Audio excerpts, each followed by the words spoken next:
Hi hello friends, എല്ലാ കൂട്ടുകാർക്കും മൗനരാഗത്തിന്റെ ഇന്നത്തെ റിവ്യൂയിലേക്ക് സ്വാഗതം. അങ്ങനെ ആദ്യം തന്നെ കാണിക്കുന്നത് നമ്മുടെ കാദംബരി അമ്മൂമ്മയും കൂടി സംസാരിക്കുകയാണ്. അല്ല, ഈ കിരൺ സാറൊക്കെ ഇത് എവിടേക്കാണ് പോയത്? അപ്പൊ അമ്മൂമ്മ പറയുന്നുണ്ട്, അതെ, എവിടേക്കാണോ പോയത്? അവർ രണ്ടുപേരെയും കൊണ്ടുപോയിട്ടുണ്ടല്ലോ എന്നിങ്ങനെ പറയുകയാണ്.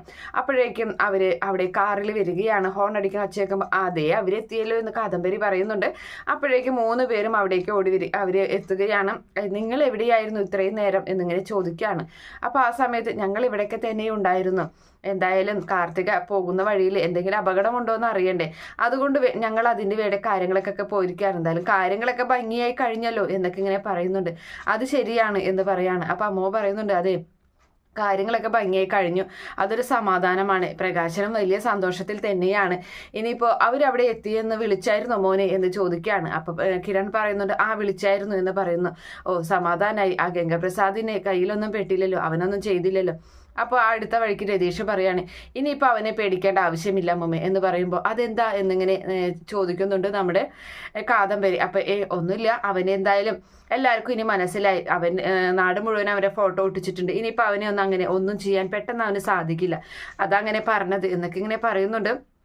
അങ്ങനെ അതിനുശേഷമാണെങ്കിൽ കല്യാണി അന്വേഷിക്കുന്നുണ്ടായിരുന്നു കിരൺ സാറിനെ എന്നിങ്ങനെ കാദംബരി പറയുന്നുണ്ട്. അപ്പോൾ ഞാൻ അവളെ അരികിലേക്ക് പൊക്കോളാം എന്ന് പറയാണ്. അപ്പോൾ വേലു പറയാണ്, ഞങ്ങൾ ഉടനെ തന്നെ ഇറങ്ങും അമ്മൂമ്മ എന്ന് പറയുന്നു. ഞാനും ഇറങ്ങും മോനെ. അപ്പോൾ അമ്മൂമ്മയ്ക്ക് ഇവിടെ നിന്നൂടെ എന്ന് വേലു ചോദിക്കുന്നുണ്ട്. അപ്പോൾ വേണ്ട മോനെ, എനിക്ക് ഇവിടെ നിൽക്കാനുള്ള അർഹതയൊന്നുമില്ല. അറിയാലോ, ഈ പറയുന്ന ഗംഗപ്രസാദ് ഇപ്പോൾ കല്യാണം നടക്കുന്നത് പോലെ തന്നെയാണ് ഞാനും, അതുപോലെ തന്നെ പ്രകാശനൊക്കെ ഈ കല്യാണി മോളെ എന്തെല്ലാം ഉപദ്രവങ്ങളാണ് ചെയ്തിട്ടുള്ളത്. എന്നിട്ടും അവൾ ഞങ്ങളിവിടെ വീട്ടിൽ കയറ്റി താമസിപ്പിക്കുന്നത്. അത് അവളുടെ മനസ്സാക്ഷിയാണ്, അവളുടെ ആ ഒരു മനസ്സാണ്.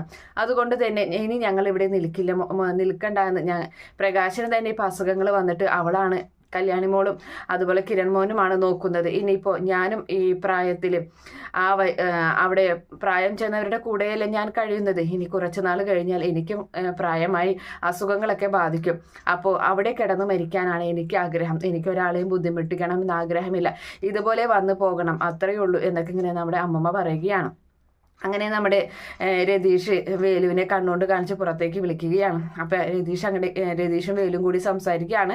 അപ്പം വേലുവിനോട് പറയുന്നുണ്ട്, അല്ല, നമുക്കിതിൻ്റെ അവൻ പോയി, അവൻ ഒരു ദുഷ്ടനാർന്ന്, അപ്പോൾ അതിൻ്റെ ഒരു സന്തോഷത്തിന് നമുക്കൊന്ന് മിനിങ്ങണ്ടേ എന്ന് ചോദിക്കുകയാണ്.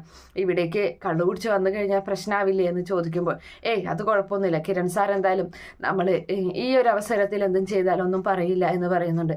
ഇവിടെ അടുത്ത് എവിടെയാണ് കള്ള് ഷാപ്പുള്ളത് എന്നൊക്കെ ചോദിക്കുമ്പോൾ അതൊക്കെ നമുക്ക് പോവാം, നമുക്ക് എന്തായാലും പോയിട്ട് വരാമെന്ന് പറഞ്ഞങ്ങനെ നിൽക്കുകയാണ്. അതുപോലെ തന്നെ പിന്നീട് നമ്മുടെ കിരണും അതുപോലെ രതീഷും വേലും കൂടി സംസാരിക്കുകയാണ്. എന്തായാലും അവനെ മറവ് ചെയ്തു. ഇനിയിപ്പോൾ അവൻ്റെ കാര്യങ്ങളൊന്നും ആരും എന്ത് ചോദിച്ചു കഴിഞ്ഞാലും ആരോടൊന്നും പറയണ്ട എന്നുള്ള കാര്യമൊക്കെ ഇങ്ങനെ പറയുന്നുണ്ട് നമ്മുടെ കിരണൊക്കെ.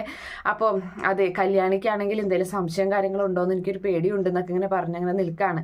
അതെ, അവനെ ഈ കാട്ടിലേക്ക് ഞങ്ങളുടെ കാട്ടിലേക്ക് വന്ന് അവൻ രക്ഷപ്പെട്ടത് അവന് ഒരേ ഒരാൾ മാത്രമേ ഉള്ളൂ. അവിടെ വന്നു കഴിഞ്ഞാൽ ദുഷ്ടന്മാരെ മൃഗങ്ങൾ കൊല്ലും, അല്ലെങ്കിൽ ഞങ്ങളുടെ മലദേവത അവരെ ഇല്ലാതാക്കും. ഇവ മാത്രം രക്ഷപ്പെട്ടു എന്നൊക്കെ ഇങ്ങനെ വേലു പറയുകയാണ്. അങ്ങനെ ഇനിയിപ്പോൾ അതിനെക്കുറിച്ചൊന്നും ചിന്തിക്കേണ്ട എന്നൊക്കെ പറഞ്ഞങ്ങനെ കിരൺ അവിടെ നിന്നും പോവുകയാണ് കല്യാണിയുടെ അരികിലേക്ക്. അതേ സമയത്ത് വേലുവും അതുപോലെ തന്നെ നമ്മുടെ രതീഷും കൂടി സംസാരിക്കുകയാണ്. വേലു പറയുന്നുണ്ട്, ഞാൻ വന്ന ഉടനെ തന്നെ എന്നോട് അമല് ചോദിച്ചായിരുന്നു അവനെ പറ്റി, ഗംഗയെ പറ്റിയിട്ട് എനിക്ക് അവളോട് പറയണമെന്ന് ആഗ്രഹമുണ്ടായിരുന്നു. അങ്ങനെയാണെങ്കിൽ അവള് സന്തോഷം കൊണ്ട് തുള്ളിച്ചാടിയേനെ എന്ന് പറയുമ്പോൾ രതീഷ് പറയണം, ആവശ്യമില്ലാത്ത കാര്യങ്ങളൊന്നും നീ ചെയ്യേണ്ട കേട്ടോ, വെറുതെ അവരോടൊന്നും പറയണ്ട, പിന്നെ ആകെ പ്രശ്നമാകും എന്നൊക്കെ ഇങ്ങനെ പറയുന്നുണ്ട്. അങ്ങനെ അതിനുശേഷമാണെങ്കിൽ നമ്മുടെ കിരൺ റൂമിലേക്ക് ചെന്നിട്ട് അവിടെ ഇട്ടിരുന്ന ഷർട്ട് മാറിയിട്ട് അവിടെ ബെഡിലിടുകയും അതുപോലെ തന്നെ അവിടെ ഹാങ്കറിൽ കിടന്നിരുന്ന ഒരു ബനിയൻ എടുത്തിടുകയും ചെയ്യുന്നുണ്ട്. എന്നിട്ട് ഇങ്ങനെ മേലൊക്കെ ഇങ്ങനെ നല്ല വേദനയുണ്ട്, അവനെ അടിച്ച് തകർത്തതല്ലേ. അപ്പോൾ അവിടെ ഇങ്ങനെ കട്ടിലിങ്ങനെ ചാരി ഇരിക്കുകയാണ്. അപ്പോൾ ആ സമയത്ത് കല്യാണി വരുന്നുണ്ട്. കല്യാണി പറയാണ്, നല്ല ആളാണ്, എന്താ കിരൺ സാറേ, എന്താ കിരണേട്ട ഇങ്ങനെയൊക്കെ ചെയ്തത്, ഒരു ചടങ്ങിലും ഉണ്ടായിരുന്നില്ലല്ലോ എന്ന് പറയുകയാണ്.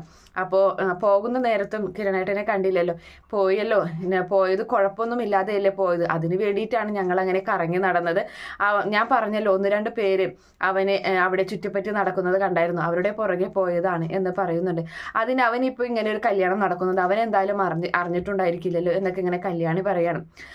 അതൊക്കെ ഇപ്പം എന്തായാലും കഴിഞ്ഞില്ല, നിനക്ക് സന്തോഷമായല്ലോ, അത് മതി എനിക്ക് എന്നൊക്കെ ഇങ്ങനെ പറഞ്ഞങ്ങനെ നിൽക്കുന്നുണ്ട്. അപ്പോൾ കല്യാണി പറയാണ്, ഇപ്പോൾ സന്തോഷമുണ്ട്, പക്ഷേ ഇനിയിപ്പോൾ അങ്ങോട്ടുള്ള ജീവിതം അവനെന്തായാലും കാര്യങ്ങളൊക്കെ അറിയാലോ, അപ്പം എന്താകും എന്നുള്ളൊരു പേടിയൊക്കെ എനിക്കുണ്ട് കിരണേട്ട എന്ന് പറയുമ്പോൾ അതൊന്നും പേടിക്കേണ്ട. നീ ഇനിയിപ്പോൾ അവനെക്കുറിച്ച് ചിന്തിക്കേ വേണ്ട.